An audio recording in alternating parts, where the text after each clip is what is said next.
This is Andy Purewal for Boxing Social in association with Betfred, and I'm delighted to be joined by Adam Smith over Zoom. Adam, first and foremost, how are you doing? I'm very good, thanks. Yeah, enjoying the boxing bubble at Wembley. It's been a funny few months, hasn't it, with the new sort of way we work, and we've been to Brentwood, we've been to Milton Keynes, we've been to Peterborough, and now we're at Wembley, which is yeah, I think we're learning something each and every time with the bubbles. There's a lot of space this time. There's great training facilities. There's food's fantastic. There's places to sort of relax and work, and it's good. It's really good. And the fighters are, they're bumping into each other, but there's also the space as well that I think you need when it's a big fight like this. And I remember with Dillian in his sort of Winnebago outside the hotel in the summer. Now, it's quite good to sort of keep the teams slightly apart. But then you've got the media room, which is fantastic. There's a games room. Bit of darts being played, some FIFA and all that sort of stuff. There's a cinema room, so it's cool. It's listen, we're all in it together, and it's been an enjoyable week. And yeah, now it's weigh-in day tomorrow, and yeah, can't wait for the fight on Saturday, and can't wait for the card. It's going to be great. Let's obviously just work through the card, starting off with that headline fight between Alexander Usyk and Derek Chisora. We saw Eddie ask Alexander during a press conference, what does he make of people's thoughts as to whether or not he can take the power of somebody who is a fully fledged heavyweight like Derek Chisora, somebody who will come, who will be aggressive. What do you make of it yourself, Adam, when people question if Alexander's chin will stand up to the test and if he himself has enough power to compete at the elite level of the heavyweight division? He's a wonderful fighter, Alexander Usyk. He's done absolutely everything asked of him. Brilliant amateur, outstanding amateur, world champion, Olympic champion. He was fantastic, beat the best in every country. And, 17-0 as a professional, cleaning up at cruiserweight, coming over here to beat Tony Bellew. And, he's a phenomenon. His heavyweight debut against Witherspoon was lackluster, and then people started to sort of question maybe he hasn't got the power, maybe.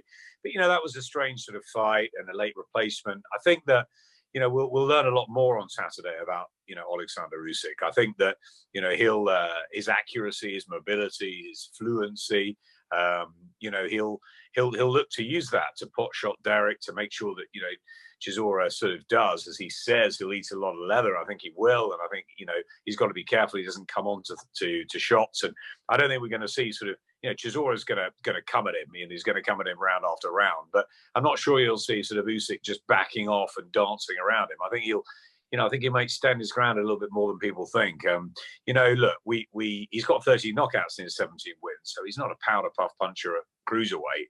He may not be the biggest puncher at heavyweight, and it may be that he'll have to go the distance, more times than not. But then, with Tyson Fury, and if he gets to Joshua or Fury, then that you'd have thought they would be more sort of distance fights, probably. The thing with Derek Chisora is, he's going to come with all the heat. He's been preparing for a year for this fight. He's physically and mentally probably the best I've ever seen him.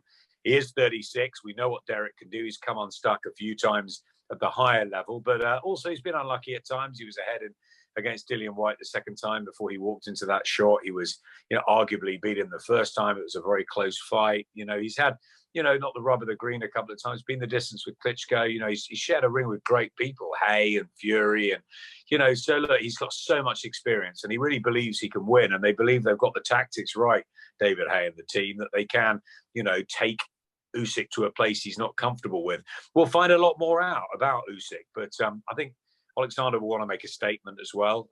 He's been very cool and calm this week, and he's very much the favourite in the fight. And I think, yeah, if Chisora can upset him, it will be a huge win for a British fighter, because Usyk is that he's very, very special. What we don't know about is what he's going to be like against a very big, strong heavyweight.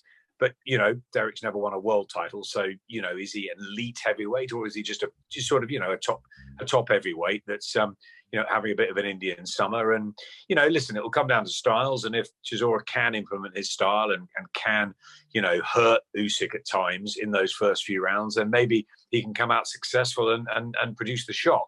But there again, will he sort of move into Usyk's tactics, Usyk's hands with those fast punches and that wonderful left hand he's got that, you know, that did the damage against Bellew ultimately. You know, Tony's an interesting guy to talk to because he was in that fight and then suddenly he got clipped and it sort of all went from him. And I think that, you know, he was mentally very tired from having to sort of concentrate so hard.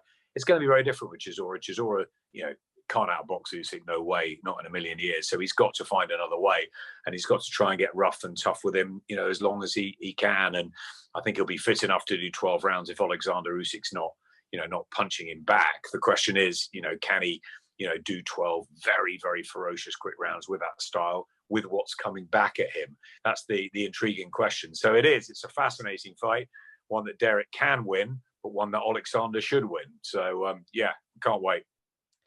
One thing that we also saw during the press conference, Adam, Alexander Usyk, he seemed to have a piece of paper which he kept on referring to, writing something down. It may well just be mind games, there may be more to it, but have you had a chance to find out since, or if not, what do you think it is? No, I asked him straight away afterwards, actually, because I one of his team handed the paper to him. He does these mental games. It's a bit like Sudoku or, you know, the sort of number games, and there's just a whole list of numbers he'd written down. I wasn't sure whether he was writing a poem or, you know, had a message for Derek, but I think he just sort of switches off and does his own thing. You know, he's very close to Lomachenko, of course. They're great friends and they do things differently, don't they? And I think that, you know, he knows a bit of English. He understands some, doesn't he? But, you know, he likes to sort of play the sort of slightly distant, you know, as though he's not that interested, as though he's just sort of letting it all sort of bypass him. I mean, I've seen him reading. I've seen him sitting there. It's a great moment. Andy, actually, he was having food's been brilliant here, by the way. And we had this one day we had sort of burgers and stuff, really nice food, lots of meat. And he was sitting there with his piece of meat, Usyk, and I was next to him, at the table next to him. And he took his knife, and it was really odd. It's like he started stripping the sort of meat into a little bit, and it was almost like sort of like, you know, daggerish. It was very odd. But, you know, you just wonder, he's an eccentric guy. You know, Derek's unpredictable. Alexander's eccentric, you know. I remember what he said after the fighters meeting in Manchester when he fought Tony Bellew. I said, how are you going to, you know, relax? Are you going to keep calm over the sort of coming hours before the fight? You know, do you, any sort of pre-fight nerves? And he just got up and said, I think I'll go to the disco. So, you know, he's a funny guy. He's, you know, and what I loved as well today, although there wasn't the fireworks maybe that there normally is at a Chisora press conference, and as he said afterwards, there was no tables to throw, but I think, you know, there's a lot of respect between the two, and I actually like the fact they gave each other a massive hug. You know, they're two really good guys, good fighters, and let's see what happens on the night. So yeah, look, one or two mind games going on there, but nothing much, nothing that either of them are going to be bothered about. Just to stick with the heavyweight division and a fight which we hope will still go ahead on Saturday night, the one between Dave Allen and Lovejoy. Just kind of talk to me, Adam, about your kind of knowledge of where everything kind of lies with that fight. We know Don King kind of got involved a couple of days ago, I believe it was, messaging Eddie saying that he obviously looks after Lovejoy. Do you know anything since then and where everything stands still? It's changing on a 30-minute basis. I was just sitting with Dave Allen actually having dinner, and he doesn't know. I don't think the Lovejoy fight will happen. So we'll just have to see what will happen with Dave, or whether they can get him a fighter, an opponent within, you know, this short span. But it doesn't sound like it. I think they might give it one more crack, but I think it doesn't sound like it's going to resolve itself. So I'm not quite sure. It's in the hands of Eddie Hearn and Don King and Frank Smith at the moment. But you know, Dave Allen's just pacing around saying, you know, I just want to know if I'm fighting. I mean, he's a great character, isn't he? It's fantastic to have him in the bubble. He's been here this week, and I was just talking to him about he's got great knowledge of boxing. Actually, I was talking to him about, you know, Johnny Tapia, Vernon Forrest, Marco Antonio Barrera. He loved Nassim Hamed. You know, some sort of great memories, and you know, he's steeped in boxing. He absolutely loves it, and you know, he just wants to get out and fight like they all do. So I'm hoping something will happen, and if not, we'll you know, we'll have him on a show very soon, I'm sure. So we just wait and see on that one. What has been the biggest sticking point with that? I know that, you know, again, Eddie's come out saying that Lovejoy was meant to have another fight with Trevor Bryan later on in this year, but that wasn't confirmed. Eddie said that he'd happily put Bryan on one of his shows at some point. You know, what has kind of been the biggest sticking point? I mean, Andy, you know, in my early days at Sky, I came across Don King many times, and I remember him. I mean, at press conferences, he was, you know, you think Eddie's good at press conferences. I mean, Don King would speak for an hour about, you know, Churchill and all sorts of stuff. It was to time him to see how long he'd go on without one of the fighters talking. You know, an incredible sort of promoter and figure in boxing, and he hasn't really been seen much. I saw him at ringside in Vegas maybe 3 or 4 years ago, but he hasn't really sort of, you know, cropped up. It's a sort of, you know, obviously it's the new era now. So maybe it's a sort of, you know, he's got a couple of heavyweights, and maybe it's a sort of last ditch sort of attempt to sort of show he's still, you know, a bit of a force. But, you know, really, I think those days have gone, and it's a shame. You know, it's a shame for the guy that's come over here. I don't know about the contractual details. I don't know whether he has got anything with Don King or not, and not privy to that. But he's been a fun, you know, character to have around, Christopher Lovejoy. You know, he's he's just full of stories. You know, he's amassed this record of 19-0 with 17 first round knockouts and 19 knockouts. And, you know, he basically went down to Tijuana and sort of, you know, basically got these, you know, these wins, and suddenly sort of got into the WBA, you know, top 15, and no one knows how good he is, if he's any good. He's obviously got a bit of power. So, I mean, listen, there's a bit of a fascination about him. I think he works on the movie sets as well as a grip, but I don't know whether, it sounds like, from what I'm hearing in the last couple of hours, it sounds like that fight's very unlikely to happen. Moving forwards, Adam, one more fight on this card I want to touch on before I just come on to a few other things, as I know you are busy, you need to shoot off. Marshall ranking, it's finally on, Adam. How excited are you to actually see that one come Saturday night? Very excited. Obviously, we've known Savannah Marshall a long time through the Sky Scholarship Scheme, and, you know, she's had this brilliant amateur record, but it hasn't quite worked for her yet as a pro. You know, she signed with Floyd Mayweather at the beginning, and look, she's got a good relationship, I think, now with Peter Fury. But, you know, it's now time to step up to the plate. Savannah knows it. She's waited all year for a world title shot. It was meant to come at light heavy in April.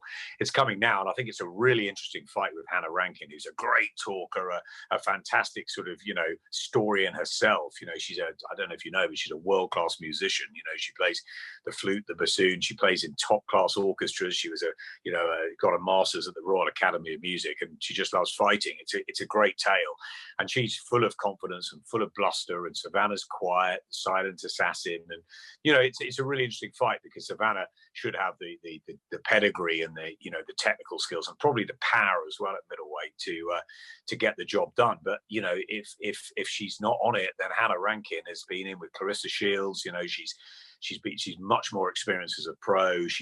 There's something about her that, you know, won't give in, and I think it will be a fantastic fight. You know, you favour Savannah for the quality, but, you know, the professional experience is with Hannah Rankin, so that's good. I'm also really looking forward to Lee Selby against George Kambosos. I've got to know the Kambosos team very much this week. It's a big team over from America, and his dad from Sydney, and so it's you know, they've come to become, you know, the mandatory for Teofimo Lopez. There's no question about that. They're full of confidence. They really believe that Lee Selby's there to be taken. This is the right time for him. He sparred with Manny Pacquiao 250 rounds or so, George Kambosos, in many camps. Now, whether that's a good thing, you know, a lot of experience, or whether, you know, that's a sparring partner, you know, to Pacquiao, it's not. We'll see. But he's, you know, he seems fresher. He's 18-0. Selby, wonderful boxer, you know, classy. You know, are his best days behind him? Was his best days at featherweight, up at lightweight now? But, you know, this is a big opportunity for him. Again, he'll come in fantastic shape. He's got a great corner, and you know, he's got the skills. You'd have thought, you know, if he's still got the legs and the freshness and the ambition to maybe squeeze over the line. But I think Kambosos will give it everything, and that's one of those. It really is. So, yeah, listen, it's a great card. I'm looking forward to Ramla Ali's professional debut. Another wonderful story. You know, there's so much happening in women's boxing, and it's great. So, yeah, it should be a wonderful night on Saturday. Moving forwards, Adam, as I said, just a few things I want to touch on away from this card. As I'm sure you're aware, obviously a couple of days ago, Dazn announced that they'll be entering into over 200 countries now, and they'll be coming into the UK, opening up with the Garcia Campbell fight, with the initial deal being $199 a month. Just kind of, what are your thoughts on that, and how does it impact Sky's business strategies and models? Listen, we embrace competition. That's the first thing. You know, when BT came into boxing, like Satanta and ITV did, and various other things. And I always say, Andy, that we've been in boxing for every year, year on year, for longer than I've been at Sky, which is 26 years. So, we've stuck with it, and we've done everything we can to build British boxing back, to show as much international as we can. And I've said that I would love to have had Lauren Lopez. I'd love to have had the Charlo brothers this year. I'd love to be doing Gervonta Davis and Santa Cruz on Saturday night. There's all these fights, Kell Brook I'd love to have done, but there's also restrictions. There's finances to deal with. There's a contract we've got with Matchroom, and we've been we're in a pandemic. We didn't have any sport for 3 months. There's a huge backlog, and so it's very difficult. And operationally, to put these big shows on as well over here is taking a lot of with the bubble and the testing and all the facilities at ringside, everything. It's very, very hard, and we're sort of concentrating on our shows at the moment. I think that's the important thing. We've got a golden contract to finish, of course, and we've got 3 huge Sky Sports box office shows in the next 6 weeks. We've also got the triple title women's world title triple header with Katie Taylor leading it in a couple of weeks. We've got Billie Joe Saunders as well. Those are on Sky Sports, those shows. So we're doing what we can, and I'm hoping that fans are really enjoying that. Now, as for Dazn, look, we've worked alongside them. You've got to remember that we've worked in America with them. We've taken a lot of the shows that Eddie's had in America. It was no secret that they were going to launch in Britain. We thought it was going to happen earlier in the year, but with the pandemic, they've waited. It's not just launching in Britain; they're launching in 200 countries. So look, let's see how they do. They've got some very bright people at Dazn. I know Joe Markowski very well, great guy, and we wish them well. It's a very different business to ours, and let's see how they get on. We are. Comcast is, Sky was a huge arsenal of things. Now Comcast even bigger with NBC, Universal, just Sky. We've got Sky News, Sky Q, Sky Movies, Sky One. It's broadband. There's Q. There's and there's sport. And in the sport, boxing, as we well know, is well after sort of football, Formula One, cricket, golf, etc. Unless it's a big box office night where casual fans are going to tune in, and we've got to look at the business. But listen, we wish them well. Let's see what happens. And competition's a good thing. It keeps all of us on our toes. Is there a concern at all, knowing that obviously they're coming in at such a low price point, and you imagine that obviously we're coming in months after that, it will naturally go up, but is there a concern at all that with that coming in at such a low price point, that whoever does tune in to watch the Sky Boxing shows currently may become frustrated when they see those prices on offer? I was surprised they went in that low, but obviously that's their strategy. We concentrate on our business, and that's the most important thing for us. We can't, as I said, we embrace competition. We work harder to make our shows that bit better, and we're always striving to deliver the best production and the best fights that we can. But you've got to remember as well, there's no gates at the moment, so it's been incredibly difficult to put any of these fights on. And I think to even have box office events that we all know have to be box office with the money involved, with no gate, you're taking a huge sort of chunk out of that. It's really hard, and everyone's had to be adaptable, and they've had to take less money, with the likes of Usyk and Chisora and AJ, and it's we're talking they get big purses, but they've all had to sort of compromise a bit, and we all have. And to make these things work, it's really hard. I think Frank Warren's done a fantastic job with BT. I think, to see that Joe Joyce and Daniel Dubois is going to be on BT and not on BT box office is great. And, like that, we've got the Katie Taylor night, the Billie Joe Saunders night. We do what we can on the sort of regular Sky Sports, of course. But, that's good. But then, you're going to have Tyson Fury. You're going to have, they're doing Mike Tyson and Roy Jones, another box office event. I mean, there's a lot on. There's a lot on in the next 6 weeks, and I guess fans are going to have to make their choices. But also with not a lot happening, Halloween, and my kids aren't going to be out trick or treating. There's obviously it's a damp Halloween this year, isn't it? People are at home. We hope that people will tune into the boxing. Likewise, a couple of weeks later, we don't know whether there's going to be a national lockdown. The tiers are getting stronger and tougher. More and more people are going to be at home, and they've got the choice then to be entertained by huge amount of boxing. So I take my hat off to all the promoters, both sides of the pond, that are putting on these really good fights. You know, Loma Lopez, look at Gervonta Davis and Santa-Cruz, great fights that are happening stateside. You know, hats off to Top Rank, to PBC, over here to Frank, to Eddie, of course, you know, my partner. And, you know, I think they've done a great job. Eddie was innovative with Fight Camp, you know, and they're all struggling. Everyone's been dealt the same cards here. You know, it's a tough situation. As I always say, you know, boxing's a sport. You know, we've got people that are testing positive all around the country at the moment. You know, our hearts are going out to all those families that are being affected by this, and that's the most important thing. Everybody's health, and you know, the NHS, which is why I keep, you know, wearing this badge. The NHS are doing an amazing job this year, and you know, it's they're the heroes. You know, if I just think it's really good that in our sport some of the fighters are getting back out. Not all of them. It's tough. You know, it's very tough. Joe Gallagher's made it very, very open in the last, you know, couple of weeks about what he feels about his fighters. And as I've said in other interviews, you know, I'd love to see Callum Johnson and love to see Natasha Jonas back after that terrific performance against Terry Harper. You know, that's for Eddie and Joe and those and the fighters to work out purses and stuff. But we'd love to have them on Sky again. Of course we would. Callum Smith, all of them. There's Josh Warrington as well, that I spoke to the other week, and he can't wait to get back in the ring. But you know, a lot of these guys are on more money, or they're gate fighters. You know, they bring those crowds, those thousands of fans, and it's really hard at the minute. But I'm just really happy to be seeing fighters getting out, and a lot of them are getting opportunities, and they're getting tough fights to come through. It's not easy, but they're getting the chance to get some money in the bank before Christmas, which is good. They've had a very frustrating year of training and waiting, and it's good that we're getting boxing back up and running. It's not the same without crowds. It really is different.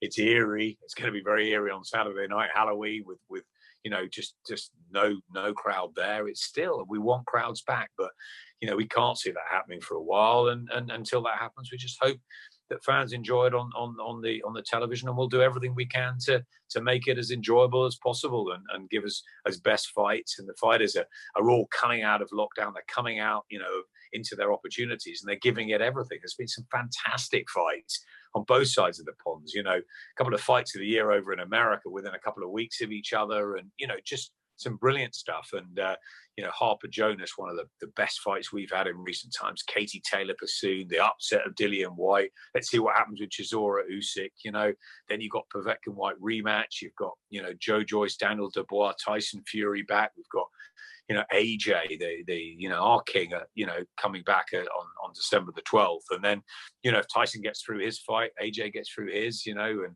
the BT Sky thing and all the politics, and you know, will we be able to get those two fights off next year? You know, that's what the fans will really want to see. But of course, they want to be there for them. So it's such a difficult world, and it's a minefield, and it's been a real changing world that we've got to adapt to, you know, all the time. And like with the Dave Allen fight, you know, Americans come over here and there seems to be a contractual problem, and you know, what's going to happen, and can they get somebody in, and they've got to be tested, and it's very, very hard.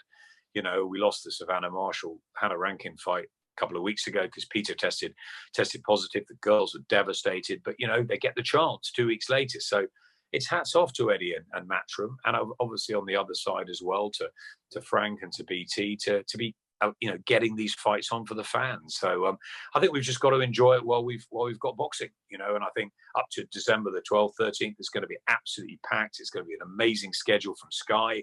It's going to be a really, really packed boxing calendar, you know, fights coming here, there and everywhere on all sorts of channels. The fight fans have got a choice, but they've got a great choice, haven't they? So yeah, let's hope they watch it all, and we can have a happy and safe Christmas, even though it might be a smaller Christmas than we used to. Just my final thing on shows, Adam, before I just move on to my final topic. You mentioned Davis-Santa-Cruz earlier on. That's obviously been picked up by Channel 5 and will be shown on free-to-air over here in the UK. Naturally, again, just looking over social media on YouTube, people start questioning, you know, how come either Sky or BT couldn't pick it up, but then Channel 5 couldn't put it on free-to-air. Just kind of your thoughts on any comments questioning that? Andy, I don't work at Channel 5. I don't work at BT. I work at Sky. And, you know, I know what the restrictions and the difficulties are. You know, we're in a pandemic. We've got a business to run. I would love to do all these fights. As I said to you earlier in the interview, you know, there's been times where I've been literally knocking on the door to try and get, more and more of these fights on. They're international fights. They're happening at 3, 4 o'clock in the morning, and they're loved by the trade fans. They're loved by you and me because we love boxing. But the truth is that if I go and ask, a handful of football fans or casual fans if they know who Santa-Cruz is, they just wouldn't. And they're not going to stay up till 4 o'clock in the morning and watch it, which is such a shame. And I like to get that sort of balance of international fights and domestic fights. And I've tried very hard over the last few years to get that. And I think we've had some humdingers. We were there for Wilder against Brazil. We're there for Wilder and Ortiz. We had a great fight with Errol Spence and Sean Porter. Plenty of stuff, last year. This year's been very different. We can't get over to America, can we? That's one big thing. And then, we've got a contract with Matchroom. And it's hard enough getting those fighters out without a gate. Ask Eddie about that. So we've got to stick to what we've got. And our priority at the moment is to make sure that fans have great boxing between sort of 6 and 10, 11 o'clock at night on prime time, UK time. So I think it's great that Channel 5 have picked it up. It's great that Fight are picking stuff up, Premier picking stuff up. It's great that BT are, doing their own thing. There's lots of companies out there, lots of ways to watch boxing. And, they're all giving it a go. But let's see if they'll sustain it. Let's see if they'll stick with it. Because I think we've proven that over many, many years when boxing's been through peaks and troughs on both sides of the pond. We don't back out. We carry on. And we've done it, and with all sorts of promoters over a long, long time. We found a great home with Matchroom over the last, 10 years or so. Barney Francis had a great concept to sort of make them big arena shows, bring some real glitz back to boxing, pack the crowds, bring the women back, look at what Katie Taylor's done, and women's boxing's booming, and Eddie and I work really closely and really hard to try and sort of have that. And who would have thought, 15 years ago, we'd have huge stadium fights with AJ setting up 90,000, 80,000. It was unthinkable then. So, we've come a long way. And now, unfortunately, we've been backed up by the fact we can't get, big shows out with huge crowds, but we can still get very, very serious fights.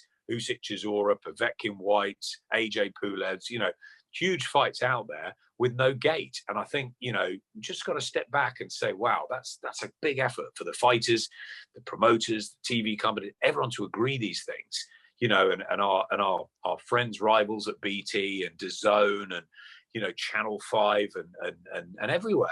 They're all in the same boat. They're all trying their best. But we've got to remember we're a Sky Sports channel. We've got 11 channels.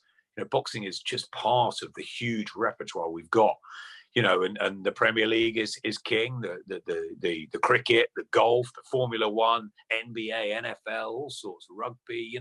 We've got huge amounts going on, and we have to fight for our scheduling time. And at the moment as well, back end of the year, it's really hard because a lot of sports events have been delayed.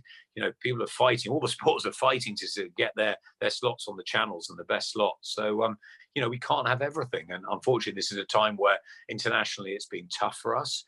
But, domestically, it's been great. And, I'm really pleased with what we've managed to deliver so far. Adam, just very quickly, obviously, last time we spoke, we did an interview and we spoke about kind of how boxing's evolving and how it's all changed because of a pandemic and how he's having to adjust to it.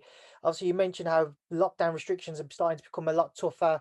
Have you had any kind of assurances from has Eddie or Matchroom had assurances from the government that if we was to go into a national lockdown, where we've seen Germany and France do so now, that sports will be able to continue?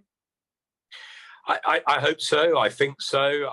Again, it's a changing picture on a daily basis. But if we're all locked down again, then surely sport is one thing that the nation can bring the nation some sort of pleasure, some sort of relief, and everybody loves watching the big sport. So I'm hoping that it will be seen as sort of essential, really, for the look, we're approaching winter, the dark nights, the cold, the people are going to be indoors more anyway. And, if we can't provide them with sport, if suddenly, the top sporting events get pulled, not with crowds, but just full stop, it's going to be really, really tough for people. So I'd be very surprised if we had to. You know, I think that that will be a massively last resort, like the schools. I think that, you know, they'll try and keep the schools going and obviously get them to the Christmas holidays. But, you know, maybe there will be a short, sharp national lockdown, and we'll just have to see what happens and when that hits. But I'm confident at the moment that the shows will be able to go ahead. But then operationally, you know, we'll all have our guidelines, Sky, Matchroom, and, you know, if people can't get out of their areas, their zones, their houses, that, you know, that's when we have to start thinking about what is actually feasible. But I'm hoping that we, you know, the show can go on, so to speak, at least in these crucial next 6 weeks when so much is happening in boxing, particularly. We just want to make sure we try and get everything done. That's the key. Also, got to hope that, you know, none of the big fights, you know, fall foul to, you know, COVID tests, positive testing. And, you know, if you know, say, obviously Alexander and Derek have tested fine this week, but if one of those had tested positive, the show would have been off. So we've got so much being, you know, there's the injuries and there's the normal stuff. You and I know in boxing that things can go wrong at the last hour. Then you add the sort of pandemic, obviously. Then you add the sort of the operational stuff and what's happening around ringside, the no crowds, there's so much at the moment to handle. It's almost like a show at a time. So we've got a great schedule, and I'm just hoping that it will all stand up so that the nation can enjoy great boxing going through this difficult time. And it obviously will be harder and harder, you know, in the weeks ahead when the nights sort of are drawing in. You know, from a personal point of view, you know, my mum lives on her own, and she loves the boxing. She comes to the events and she really enjoys it, and it's something that gives her real happiness. And you know, and you know, I know from that she's really struggling and to not be able to be there or to feel part of it. And I'm sure there's many people around the country that love going to the fights or love going to your football matches or your cricket games or your golf events, and they're really struggling. So the best we can do at this time is to keep healthy, keep safe as much as we can, and to watch sport on television. And that's what we've got. So you know, we're doing everything we can to keep, you know, operationally things as safe and as on target as we can. And from a production wise, you know, bringing everything we can. I think the shows have looked fantastic through Fight Camp. I think looked terrific in Peterborough, Milton Keynes. I think it'll look extra special in Wembley Arena. There's more space, and you know, there's a lot of people, Andy, working behind the scenes trying to get all this together. And you know, my hats go off to them and say thank you very much, because at least the nation is getting sport again. And you know, for 3 months that was a pretty difficult time when we weren't. My final question, Adam, before I do let you shoot, you mentioned it earlier, and I know you've been asked about it previously. Obviously, Joe Gallagher, you know, come out very vocal. In his eyes, he doesn't feel that obviously Sky have pushed his fighters over this recent period. Just kind of, what were your thoughts on the points that Joe was making? I'm very disappointed with the interview. I mean, with the first one he put out, very disappointed. I actually couldn't believe what I was watching at times. Look, I go back a long way with Joe Gallagher. I think he's mentioned in another interview that, you know, we spent some time in Florida together many years ago when John Murray was starting out. You know, I have a lot of respect for Joe. He's been a brilliant trainer. He's been a you know, fantastic person. He fights his team's corner all the time, and you know, and that's great. You know, he's an absolute student of the game. You know, he's so passionate about it, but he does ruffle feathers, and you know, sometimes I think he says things which just aren't quite right. And you know, there was things that really upset me during that, which aren't true. And you know, so we went offline, and I had a long conversation with him. And you know, I sort of, you know, explained some things that I thought he went wrong. Do I want to have his fighters on Sky? Of course I do. You know, can I do that? Look, Eddie's our promoter. You know, it's up to him to make the matches and sort of come to me and say, look, what do we think? And you know, he's done a pretty good job over many years, hasn't he? Would I love to see Callum Johnson against Joshua Buatsi, or Callum Johnson against any top fighter? Of course I would. Would I like to see Callum Smith? I wanted to see Callum Smith against Canelo. But you know, Joe, it's difficult when, you know, sometimes you don't feel like you're getting the rub of the green. You know, Tasha Jonas is a fantastic fighter. She's someone that we really championed at Sky. I was there in the amateurs when she fought Katie Taylor. I think she's a wonderful woman. She's a fantastic, you know, number one. She's a great advocate for Liverpool. She works so hard behind the scenes with the kids. She's a great fighter, and I thought she beat Terry Harper. You know, so I'd love to have had her back the next week or the week after, but it sometimes doesn't work like that. You know, they get offered money, and I'm not really privy to that. That's not really we broadcast the fights. You know, and so I listen to Eddie, and if Eddie says that he's offered this and that, and then it's up to them whether they want to fight, and that's between, you know, her management company or Joe, or that's not really my area.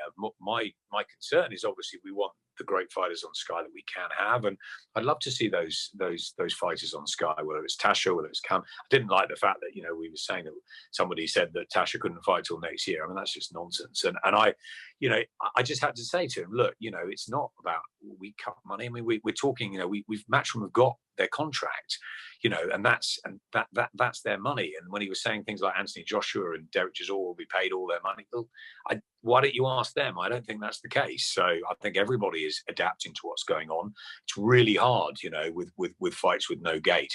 So I like Joe's enthusiasm, his passion. I love debating stuff with him, but you know, I do feel that sometimes he says things which, you know, just aren't right. And I think, you know, he said to me, I didn't quite get out the words, etc., but he's passionate about his fighters. So I do understand that.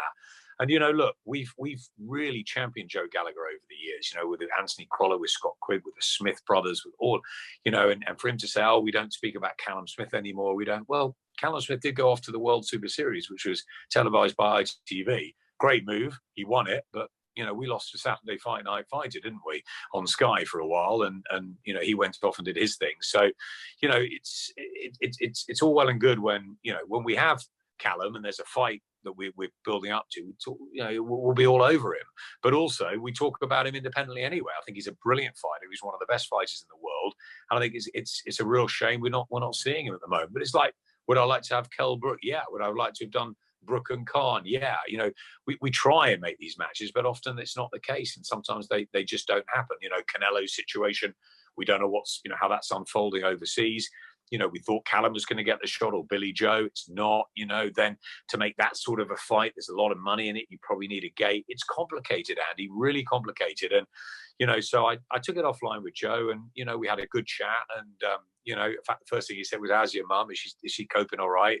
Because my mum's finding it difficult. And you know, he's a good guy. And you know, as I said, I go back a long way with him, and I really respect him as a trainer. I really respect him as a man that champions his fighters. But to say that we're not interested or whatever, or we're struggling to put his fighters on, or we don't want to put his fighters on, that's just wrong. And we do. And you know, we look forward to having them back as soon as we can, and as soon as there's space. There's not that many fights on cards at the moment. There's not that many shows. You know, there's a bit of a logjam, isn't there? It's very difficult. But I've got to say, Tasha Jonas, one of the performances of since lockdown with that draw with Terry Harper, absolutely brilliant fight, and I desperately wanted her on that, you know, that triple header show. So I'm just sad that it didn't work out, and I welcome her back extremely, you know, quickly. But that is for those guys to sort out the money and the logistics, and who the fights, how the fights are made, and then they'll come to me and say, look, what do you think? And so that's, you know, and Eddie and I talk all the time, and I think Eddie feels very upset about the Joe Gallagher interview and about some things Kell Brook said. And look, you know, we've had a wonderful relationship with Kell Brook. We've been great, and you know, of course, I'm sad that we're not showing his fight with Terence Crawford. But I'll be texting him, wishing him all the best. I hope he can come back with the belt. And, you know, it's a great opportunity for him. I'm sure he's making good money out there, and he's gone to Top Rank, and that's great. It's just that, you know, we don't have the fight, but which is a shame after all the stuff we've been through with Kell. But, you know, we wish him well. And as I said, we love him to bits. It's been a great ride with Kell Brook. And, you know, who knows, maybe we'll get his next fight. And that's sort of how it works. But I welcome great fighters all the time to Sky, but sometimes you just can't have them all. Adam, we'll leave that there, and we'll leave you now to enjoy the rest of your evening. Thank you for your time tonight, and thank you for speaking to Boxing Social. Cheers, Andy. Take care.